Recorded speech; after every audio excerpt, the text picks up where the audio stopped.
وبركاته. الحمد لله رب العالمين وبه نستعين على أمور الدنيا والدين والصلاة والسلام على أشرف الأنبياء والمرسلين نبينا محمد وعلى آله وأصحابه ومن تبعهم بإحسان إلى يوم الدين أما بعد. Terakhir kajian kita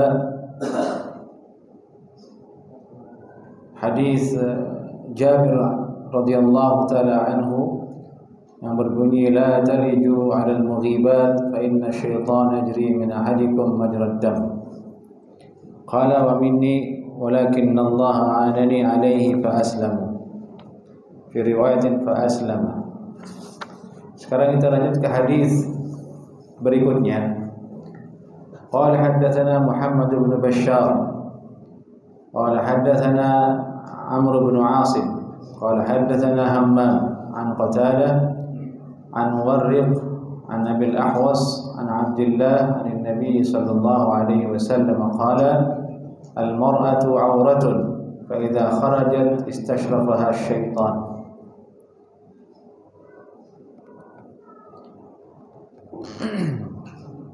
Hadis ini berasal dari Abdullah bin Mas'ud radhiyallahu taala anhuma. Nabi sallallahu alaihi wasallam bersabda, perempuan itu aurat. Al-mar'atu aurah.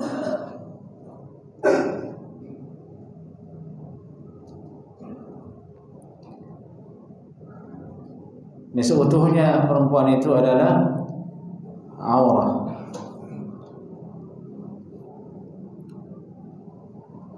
Faidah kharajat, apabila dia keluar dari rumahnya, istashrafaha syaitan, maka syaitan dari jin dan manusia atau syaitan dari jin zayyanaha, menghias perempuan tersebut seolah-olah di mata laki-laki selalu menarik, sehingga tertariklah laki-laki untuk menggodanya. Ini makna istashrafaha syaitan. Sama ada perempuan itu dia berhijab atau tidak berhijab, inilah kondisi keadaannya. Syaitan menghiasinya di mata laki-laki sehingga laki-laki terdorong untuk meliriknya dan menggodanya. Dari itu perempuan dianjurkan untuk tidak keluar rumah kecuali ada kepentingan. Hadis ini dikeluarkan juga oleh yang lainnya. Dan Imam Tirmidzi mengatakan hadza haditsun hasanun gharib. Hadis ini hasan dan gharib. Hadis berikutnya qala haddatsana Al-Hasan bin Arafah qala haddatsana Ismail bin Ayyash an Bahir bin Sa'ad an Khalid bin Ma'dan an Katsir bin Murrah Al-Hadrami an Mu'adz bin Jabal an Nabi sallallahu alaihi wasallam qala la tu'zi imra'atun zawjaha fid dunya. Tidaklah seorang perempuan menyakiti suaminya di dunia illa qalat zawjatuhu min al-huril 'ain, kecuali istri dari laki-laki tersebut yang dia adalah bidadari di akhirat kelak berkata la tu'dhi, jangan sakiti dia. Qatalakillah, semoga Allah membinasakanmu. Ini bidadari yang akan menjadi istri laki-laki yang akan masuk surga tersebut murka, tidak mau calon suaminya disakiti. Dia mendoakan kebinasaan untuk istri laki-laki tersebut yang ada di dunia. Qatalakillah, semoga Allah membinasakanmu. Fa innama huwa indaka dakhilun, sungguhnya laki-laki ini adalah tamu di sisimu. Huwa indaki dakhilun, dia hanya tamu yushiku an yufariqaki ilaina, hampir saja dia akan berpisah denganmu dan pergi menemui kami.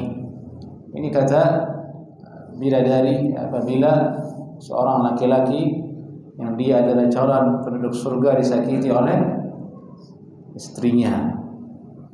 Antum calon penduduk surga atau tidak?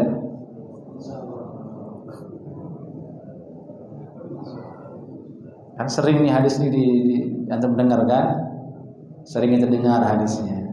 Tapi yang luput kita perhatikan itu bidadari itu untuk penghuni surga. Berarti maksudnya laki-laki di sini laki-laki yang memang yang akan masuk surga. Itulah yang kalau disakiti oleh istrinya, bidadari mendoakan istri yang tidak salehah itu. Ya kalau laki-lakinya bejat didoakan tidak? Zahirnya ya tidak. Ini belum tentu dia masuk surga. Belum tentu masuk surga. Tapi intinya maksudnya hadis ini oleh sebagian ulama untuk menasihati perempuan agar dia tidak menyakiti suaminya. Itu maksudnya.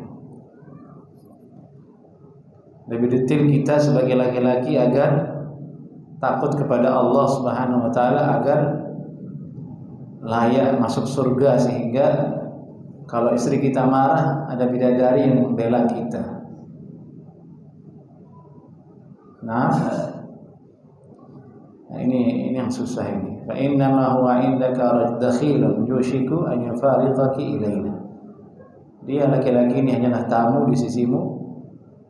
Sebentar lagi, tidak lama lagi dia akan berpisah darimu dan akan datang ke saya.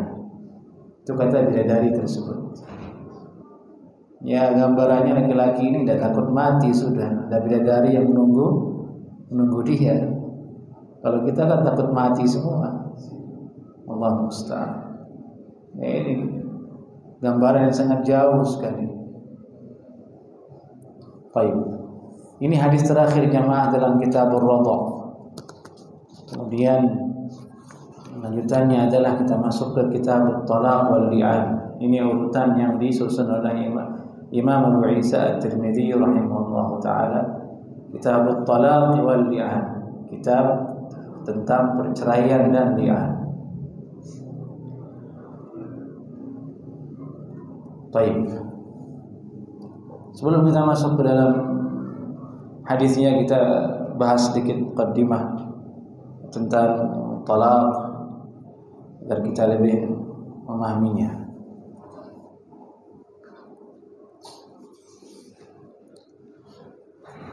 Talaq itu artinya melepas, hillu aqdin nikah, melepaskan ikatan pernikahan.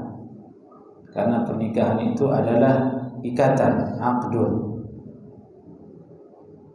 Dan diperhatikan kata ulama, kontrol tolak itu ada pada laki-laki. Maka sejatinya perempuan, istri itu seolah onta yang diikat, dan kitalah yang memegang talinya. Kapan kita melepas, kapan mau tidak melepas. Itu makna tolak.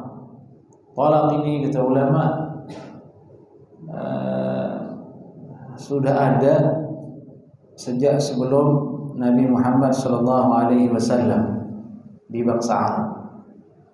Hanya saja perbedaannya, sebelum Rasulullah diutus menjadi Nabi, talaq itu di kalangan orang kafir Quraisy jahiliyah jumlahnya tidak terbatas.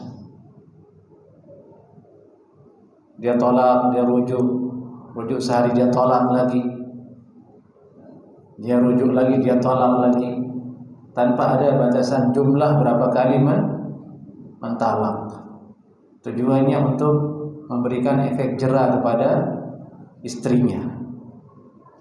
Jadi kapan dia mau talak, dia bilang talak. Datanglah kemudian syariat Islam mengaturnya. melindungi hak perempuan, diaturlah dengan talak tersebut. Jadi dia melepaskan. Talak ini hukumnya, kata Syekh Shalih Al-Utsaimin rahimahullahu taala, tajri fihi al-ahkam al-khamsah, mengalir di dalamnya hukum yang 5, yakni bisa wajib, bisa haram, bisa sunnah, bisa makruh, bisa jadi mubah.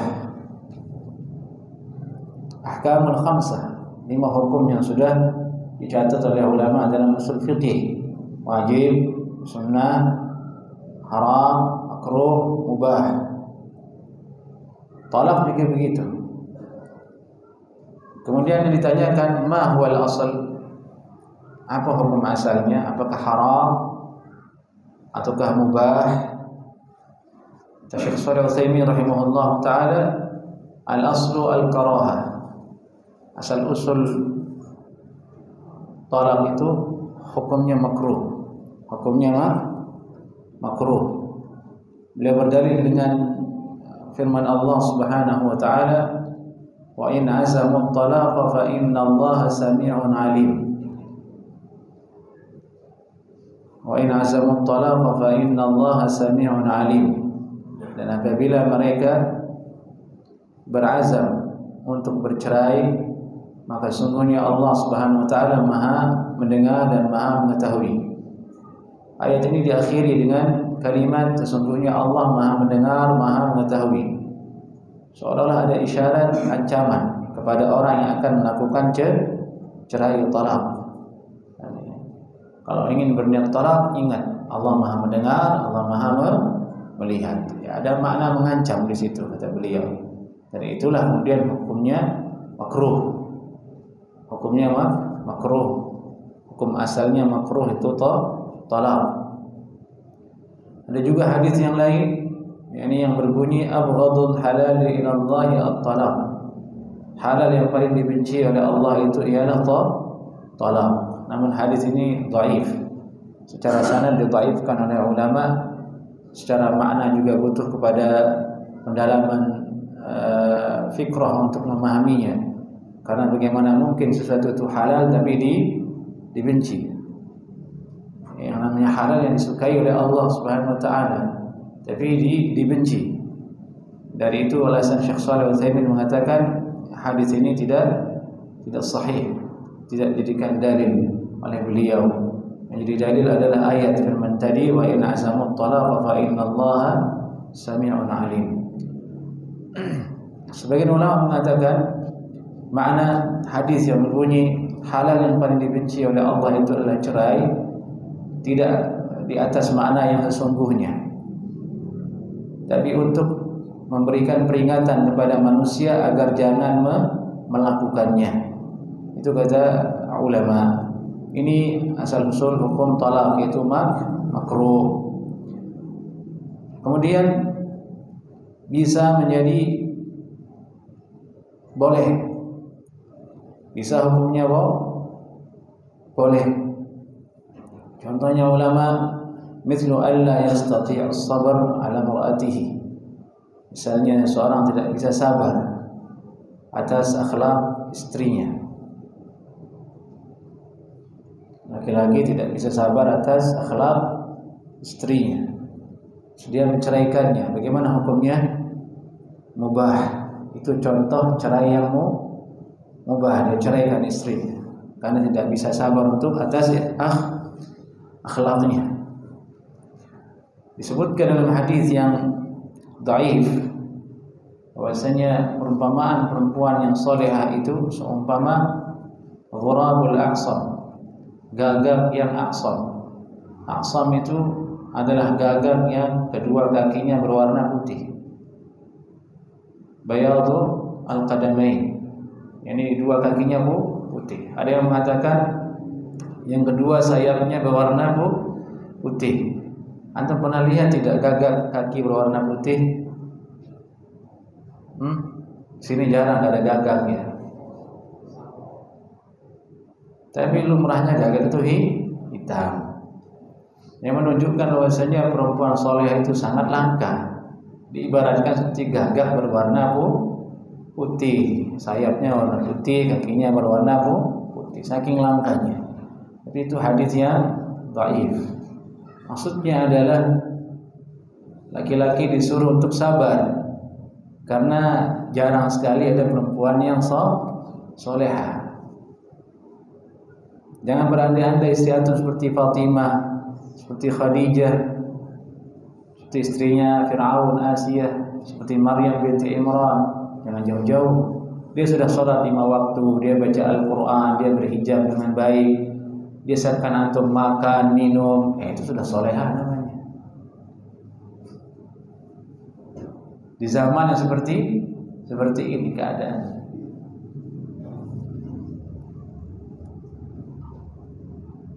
Dari kita disuruh sabar. Boleh orang menceraikan istrinya dengan alasan tidak sabar dengan akhlaknya, tapi yang disuruh adalah kita bersabar. Allah Ta'ala berfirman, fa in karihtumuhunna fa'asa an takrahu syai'an wa yaj'alallahu fihi khairan katsiran.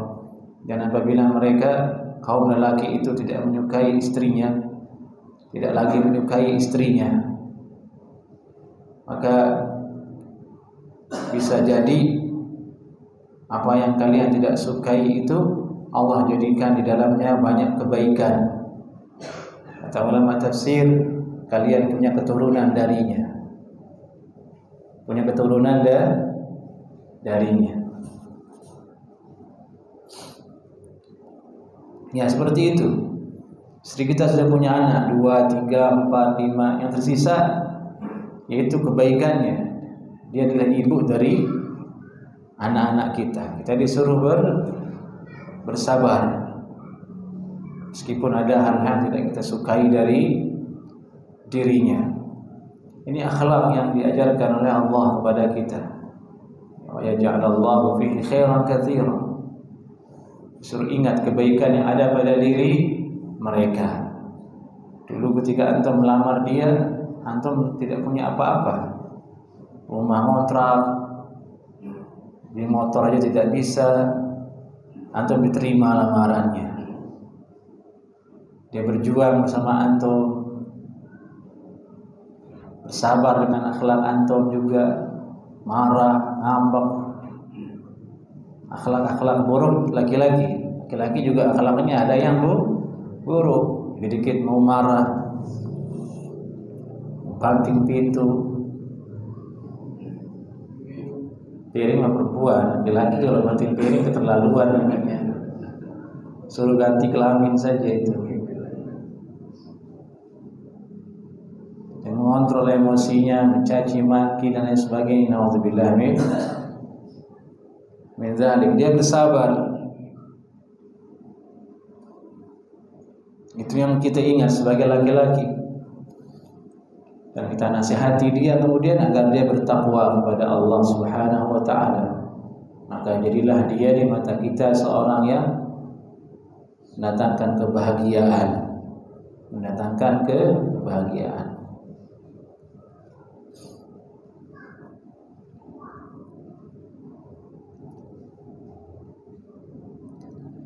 Kata Syekh Shalih Al-Utsaimin, lakin ahyanan la yatamakkanu al-insan min al-baqa' ma hadhihi az-zawjah. Ingin menjelaskan alasan bolehnya bercerai dengan sebab tidak sabar dengan istri, dengan akhlaknya atau dengan hal yang ada pada diri dia yang dianggap kurang. Akan tetapi kadang seseorang tidak bisa menetap dengan perempuan tersebut dalam keadaan dia tidak sabar dengan akhlaknya. Maka dari itu harus ada jalan keluar. Apa jalan keluarnya? Tolak, itu cerai. Seorang kalau berada dalam keadaan tidak suka kepada pasangannya, ya hancur itu. Dia akan menzalimi perempuan tersebut. Mungkin dia tidak akan memberikan nafkah, mungkin dia akan menjadi sasaran kemarahannya, akan menjadi sasaran sikap buruknya. Dan ini tidak boleh terjadi kezaliman seperti itu, apalagi dalam waktu yang tidak lama, tidak sedikit, bisa bertahun-tahun seperti itu. Maka syariat datang, boleh dia menceraikannya.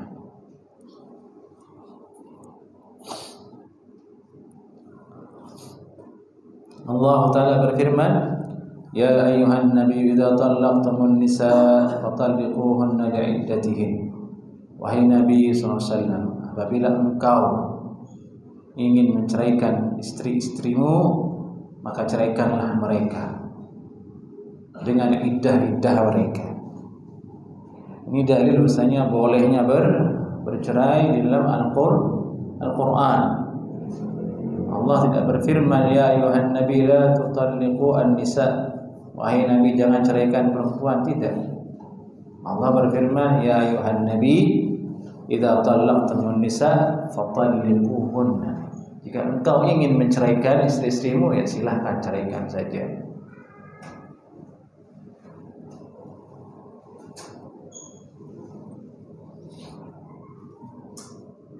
Di zaman Nabi SAW juga begitu. Ada banyak terjadi perceraian, tapi tidak dilarang oleh Nabi SAW. Itu menjadikan kita semakin yakin, semakin kuat bahwasanya cerai itu hukumnya boleh. Ini dia yang pertama, hukum cerai itu boleh.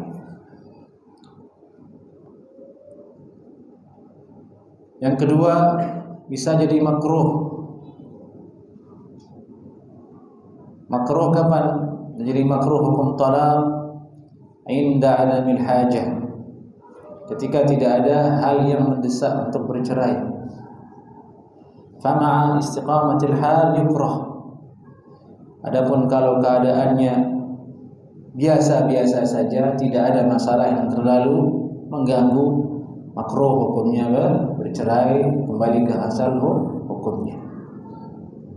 Allah Ta'ala berfirman, Wa in azamut talaqa fa innallaha sami'un alim.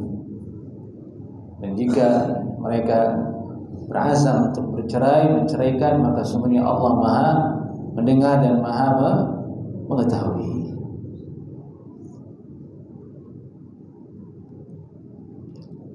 Akan menjadi tambah makruh perceraian itu apabila keluarga tersebut sudah punya anak dan masih butuh bimbingan. Dia punya anak, masih butuh ditarbiyah, masih untuk dibimbing, atau kekurangan harta, laki-lakinya kekurangan harta, istrinya juga kekurangan harta, kemudian bercerai, maka akibatnya sangat fatal. Karena laki-laki kalau bercerai kekurangan harta menjadi duda susah laku.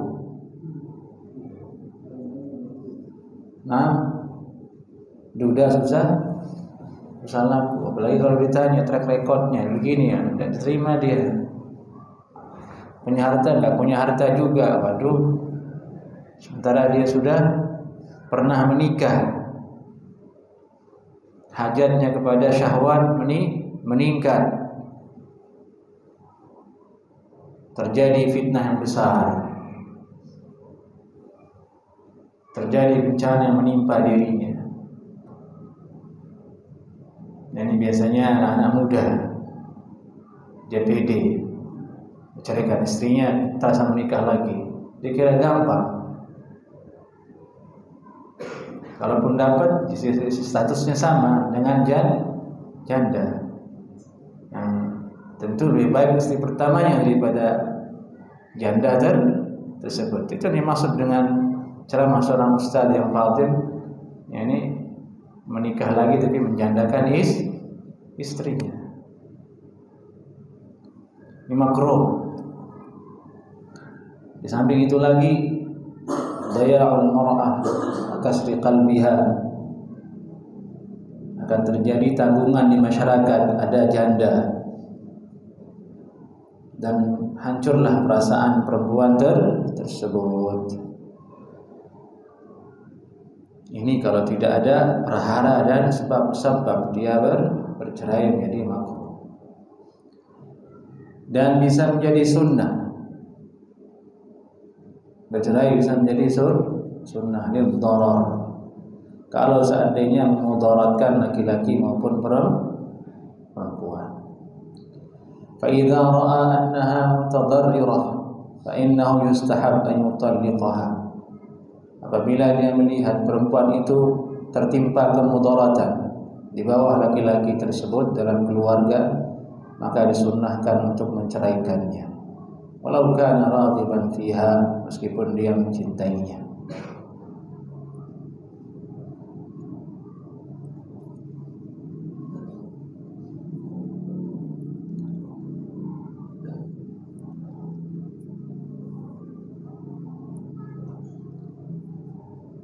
Di situ disunnahkan menceraikannya. Perempuannya jatuh kepada kemudaratan.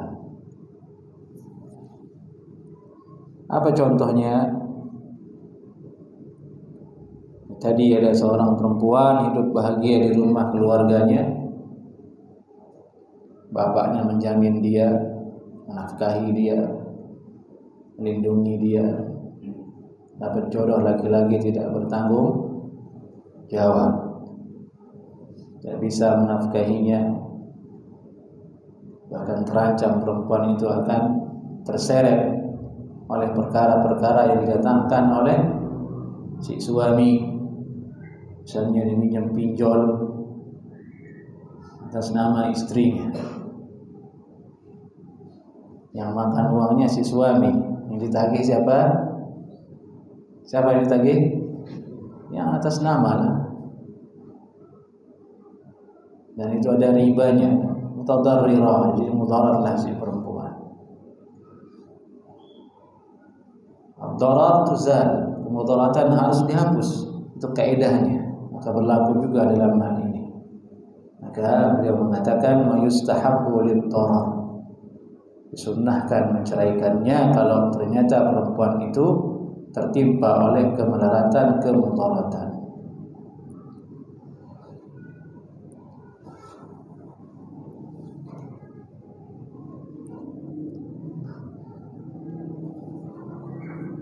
Kemudian bisa menjadi wajib dia menceraikan istrinya karena sebab ila. Ila itu hukum fikih juga ada dalam kitab fikih, yaitu keadaan seorang laki-laki bersumpah tidak akan menggauli istrinya selama 40 hari.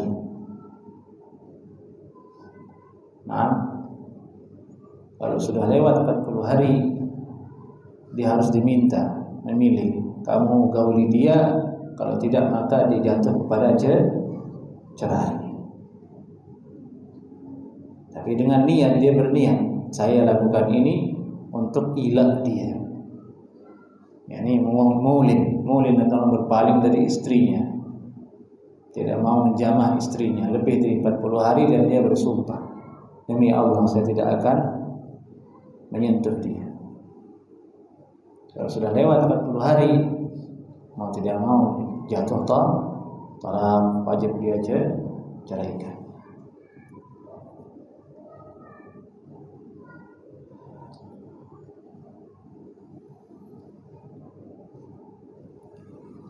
Ini dia keadaan-keadaan hukum dalam bercerai.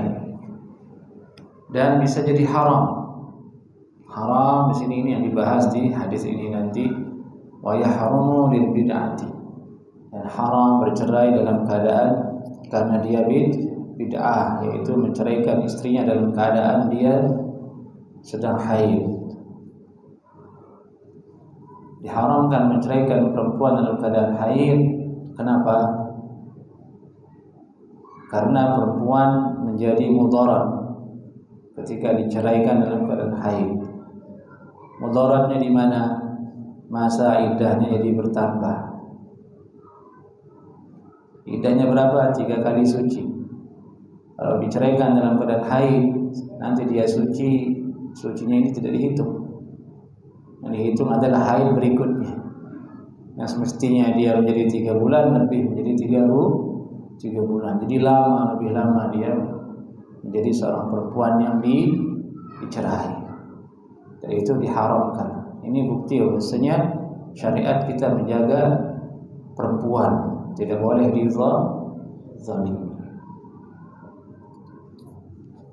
Baik.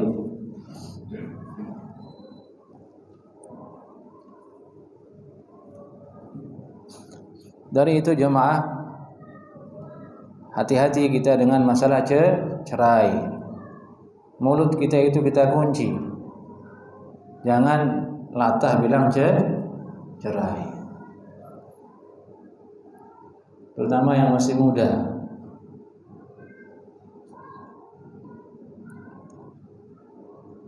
Hati-hati berkata. Karena itu adalah urusan syariat.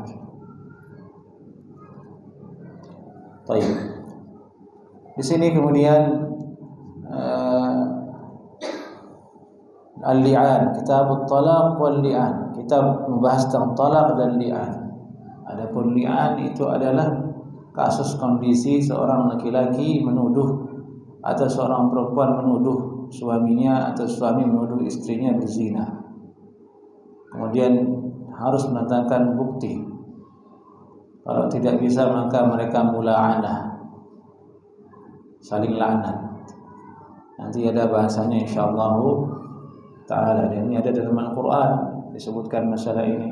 Walladzina yarmuna azwajahum wa lam yakul lahum syuhada illa anfusuhum fa syahadatu alaihim arba'u syahadatin billah innahu laminas shadiqin, sampai akhir ayat. Bahasan tentang li'an dan mula'anah. Contoh di masyarakat mula'anah itu yang bisa menjadikan terjadi li'an itu adalah memvonis anaknya bukan anak dia. Tidak, aku ini bukan anak saya dan lahir di istrinya. Berarti dia nuduh istrinya berzina. Kamu harus datangkan bukti. Kalau enggak dicambuk tuh, saling mula'anah nanti. Bahaya sekali. Nah, ini bahasan talaq dan li'an. Yang pertama akan dibahas adalah talaq di dalam beberapa hadis ke depan ini insyaallah taala. Hadis yang pertama, bab ma jaa fi talaqis sunnah. Bab bahas tentang talaq yang sunnah, yang sesuai, yang boleh, sesuai dengan tuntunan Nabi sallallahu alaihi wasallam cara dia mencerai. Maksudnya itu keadaan dia menceraikan istrinya itu tidaklah dalam keadaan yang masuk ke dalam hukum haram. Ini maksudnya. Bukan maksudnya sunnah menceraikan, bukan itu maksudnya. Qala haddatsana Qutaibah qala haddatsana Hammad bin Zaid an Ayyub an Muhammad bin Sirin an Yunus ibn Jubair qala sa'altu ibn Umar an rajulin talaqa imra'atah. Kata Yunus bin Jubair, aku pernah bertanya kepada Ibnu Umar tentang laki-laki yang menceraikan istrinya wahia haidun, dalam keadaan dia haid. Haid dalam kaidah bahasa Arab mestinya ada tak di akhirnya, haidah. Tapi tidak perlu ditaruhkan taknya, karena yang haid hanyalah perempuan. Tanpa tak saja sudah ditahu itu perempuan. Sama seperti hamil. Dalam kaidah bahasa Arab ada taknya kan, hamilah atau hubla. Tidak perlu, karena yang hamil hanya perempuan. Wahia haid, dia ceraikan istrinya dalam keadaan haid. Faqala hal ta'rifu Abdullah bin Umar fa innahu talaqa imra'atahu wa hiya haid.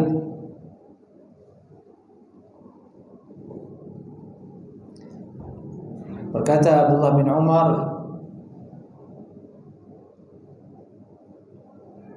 apakah engkau tahu, kenal Abdullah bin Umar, padahal dia sendiri.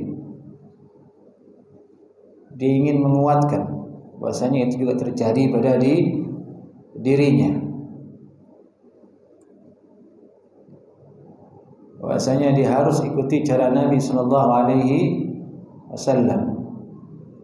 Bahkan kau tahu Abdullah bin Umar, fa innahu talaqa imra'atah, dia pernah menceraikan istrinya dalam keadaan haid. Kemudian Umar radhiyallahu taala anhu bertanya ke Nabi sallallahu alaihi wasallam, yakni ayahnya yang bertanya ke Nabi sallallahu alaihi wasallam untuk menangani kasus tersebut. Fa amarahu an yuraji'aha.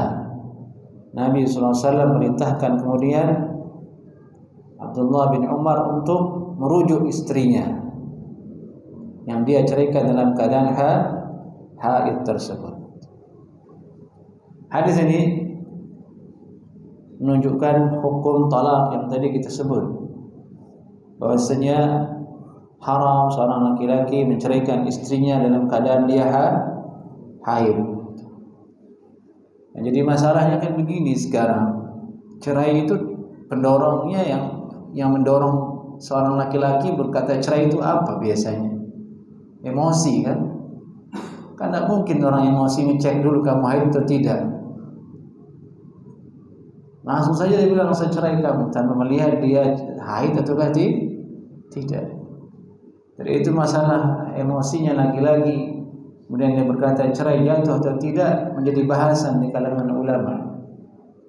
Syekhul Islam Ibnu Taimiyah rahimahullah taala termasuk ulama yang berfatwa berpendapat laki-laki dalam keadaan marah dan berkata cerai tidak jatuh cerainya. Tidak jatuh cerainya.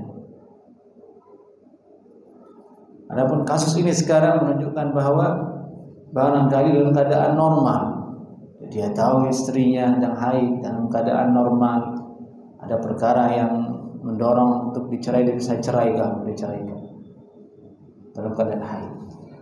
Ditanyakan hal itu ke Nabi sallallahu alaihi wasallam. Nabi menyuruh untuk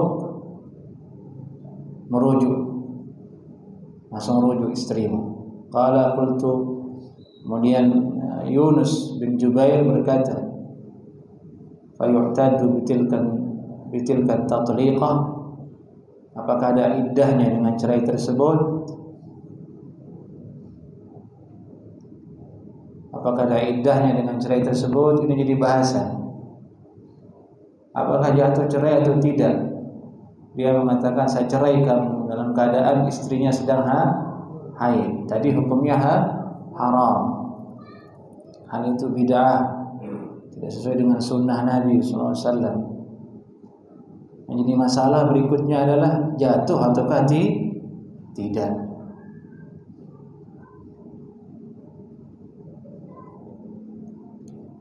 Kata ulama jatuh cerainya. Betul, Nabi SAW memerintahkannya untuk segera merujuknya, yuraji', untuk mengembalikannya. Dari itu Abdullah bin Umar berkata, fama, apalagi kalau bukan tidak jatuh. Itu kalimat fama bahasa Arab. Jawab Abdullah bin Umar, kalau bukan tidak terhitung sebagai cerai yang punya iddah, lalu apa?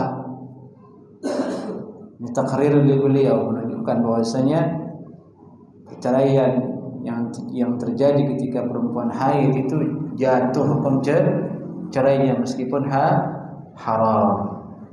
Ini dimaksud oleh hadis Yunus bin Jubair radhiyallahu taala anhuma. Al-Hafidz Abu Isa At-Tirmidzi mendatangkan riwayat lainnya. Qala haddatsana Hannad, qala haddatsana Waki' an Sufyan an Muhammad bin Abdurrahman bin Maula Ali Talhah an Salim an abihi annahu talaqa imra'atahu fil hayd. فسأل عمر النبي صلى الله عليه وسلم فقال أمره فليراجعها ثم يطلقها طاهرا أو حاملا. Dari Salim, dari bapaknya Salim bin Abdullah bin Umar, Salim adalah putra dari Abdullah bin Umar. Talaqa imra'atahu fil haid. Beliau menceraikan istrinya dalam keadaan haid istrinya. Kemudian Umar bin Khattab radhiyallahu taala anhu bertanya ke Nabi sallallahu alaihi wasallam tentang hal itu. Kemudian Nabi bersabda sallallahu alaihi wasallam, "Murhu falyuraji'ha." Suruh dia untuk merujuk istrinya. "Thumma yutalliqha tahiran aw hamilan." Kemudian kalau dia ingin bercerai, ceraikan dalam keadaan suci atau dalam keadaan dia hamil, jangan dalam keadaan dia haid.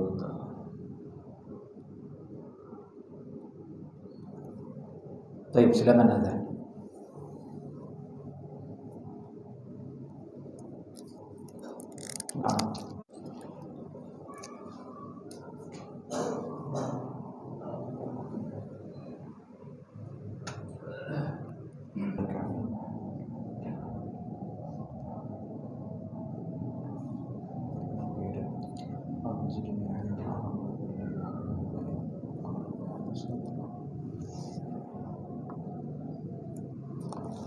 Baik.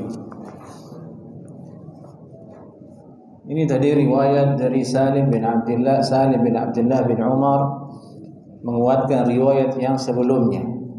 Bahwasanya Abdullah bin Umar pernah menceraikan istrinya dalam keadaan istrinya haid dan Nabi SAW merintahkan untuk merujuknya kembali. Imam Abu Isa At-Tirmidzi rahimahullah ta'ala berkata, inilah yang diamalkan oleh para ulama dari kalangan para sahabat Nabi dan yang lainnya. Anna talaq as-sunnah, sungguhnya talak yang dia kondisinya sesuai dengan sunnah, bukanlah talak yang bid'ah. Ayyutalliqaha tahiran min ghairi jima'in, menceraikan perempuan tersebut dalam keadaan dia telah suci dan belum disetubuhi. Gimana maksudnya? Gini, dia haid. Setelah dia haid ditunggu dia mandi dulu. Haid, dia mandi, bersuci. Di situ dia cerai, dia tidak menyentuhnya sama sekali. Itu maksudnya tahiran min ghairi jima'in. Itu cerai yang sunni. Maksudnya yang direkomendasikan kalau seandainya akan terjadi perceraian. Kalau dipikir berarti normal sekali keadaannya, tidak ada emosi, tidak ada perencanaan. Dan kalau dilihat keadaannya, tidak jadi dia cerai. Sudah adem duluan kan? Ya, dilihat istrinya sudah mandi junub dari haid, mana mungkin dia cerai jadinya? Adanya dia mandi junub berdua. Ini hikmahnya barangkali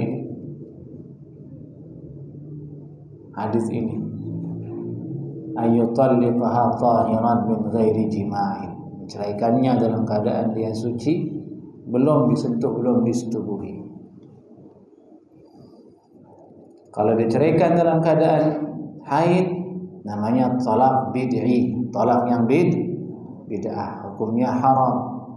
Meskipun talaknya dihukumi jatuh oleh kebanyakan ulama.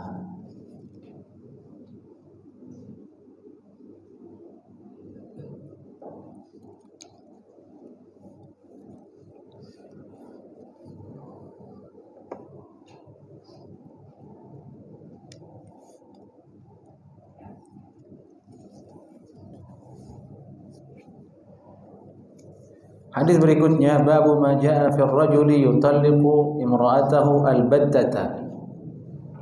Seorang laki-laki menceraikan perempuannya al-battata.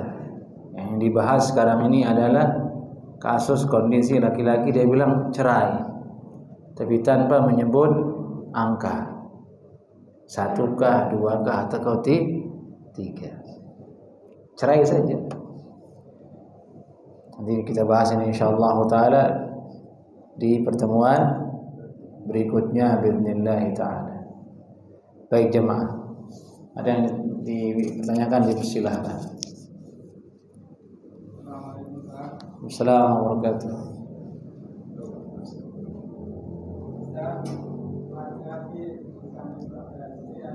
ada kamu sehingga dari di surga pun marah kata itu marah kepada ini penting buat laki-laki di dunia ini aja kita bisa memiliki tempat duduk. Nah, bagaimana kalau di akhirat atau di surga? Apakah bisa memiliki dari satu kursi atau satu dari Itu jawabannya sudah ditahu, Pak. Yang penting itu kita bagaimana caranya masuk surga. Ini dulu nih yang intinya ini. Allah musta'an. Kita sering lupa itu. Kita lupa dengan tujuan disebutkannya nikmat surga oleh Allah. Itu supaya kita semangat untuk meraihnya, bisa masuk ke dalamnya. Itu saja itu yang hilang dari kita itu. Iman itu lemah, kurang. Tidak seperti sahabat. Sahabat diceritakan surga seolah-olah mereka melihat surga itu di depan mata mereka. Seolah-olah tiket itu ada di depan mereka. Segera mereka beramal. Suruh jihad, segera dia ikut. Kan ingin masuk surga. Ya, mudah-mudahan Allah berikan kita keistiqamahan. Hurul 'ain, al-hurul 'ain. Atau bidadari bahasa Indonesianya. Hurul 'ain itu artinya makhluk yang matanya lebar. Matanya lebar. Itu jadi fisik bidadari, matanya lebar, menunjukkan kecantikannya. Adalah nikmat di surga yang akan diberikan oleh Allah kepada orang-orang beriman yang masuk ke dalamnya. Tapi itu bukan satu-satunya nikmat yang paling bukan. Nikmat yang paling besar itu ialah an-nadharu ila wajhillah. Ini melihat ke wajah Allah Subhanahu wa ta'ala. Dialah Allah yang maha indah, pencipta keindahan. Bidadari yang begitu indahnya saja kita, jangankan bidadari, tidak pernah kita lihat. Perempuan saja bisa KO kita. Bagaimana dengan yang maha menciptakannya? Allah Rabbul Izzah, Allah Subhanahu wa ta'ala.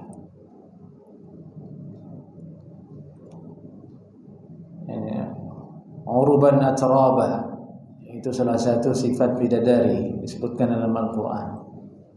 Uruban atraba, yakni terpingit, artinya dia perawan selalu dan tidak haid. Berbeda dengan perempuan di dunia. Berbeda dengan perempuan di dunia.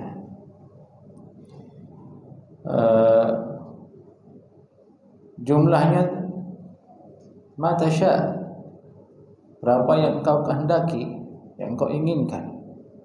Dan Allah berikan kita kekuatan lebih di surga untuk bisa menikmati jima' tersebut. Kalau dunia terbatas, memang sudah itu garisannya terbatas. Orang ingin melewati batas itu biasanya rusak atau hilang kenikmatannya. Kan ada orang iklan bisa 1 jam. Yang ngapain 1 jam? Setelahnya kamu sakit, melewati batasnya. Al-israf, lebihan. Semua makan, minum. Dunia sudah dibatasi oleh Allah Subhanahu wa ta'ala. Kalau kita lewati batasannya, terjadi mafsadah, kerusakan. Yang pertengahan saja.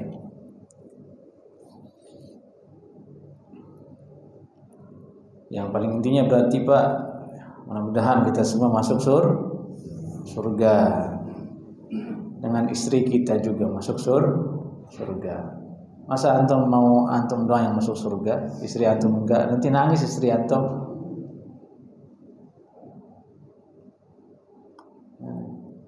Udkhulul jannata antum wa azwajukum tuhbarun, firman Allah. Masuklah kalian ke dalam surga bersama istri-istri kalian, pasangan kalian. Orang yang beriman dengan istrinya yang salehah. Itu adalah kesempurnaan dari kebahagiaan. Orang yang kita cintai di dunia juga hadir bersama kita kelak di surga. Bersama anak kita juga. Bertambah kebahagiaan. Dan itu tujuan kita menikah, tujuan kita berkeluarga, mendidik anak, supaya sampai ke sana bersama-sama. Sama istri kita, bersama anak-anak kita, ngumpul tuh. Kita punya klaster di surga, kerajaan di surga.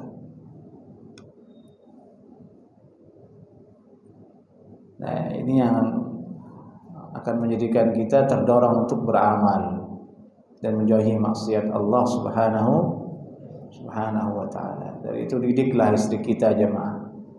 Sering-sering nasihati agar dia sholat sunnah, sholat tepat pada waktunya, sering-sering baca Al-Quran, suruh sedekah, berbagi dengan orang yang tidak mampu, jangan terlalu hubud dunia, sering-sering dia istighfar, rayu-rayu dia supaya dia taat ke suaminya.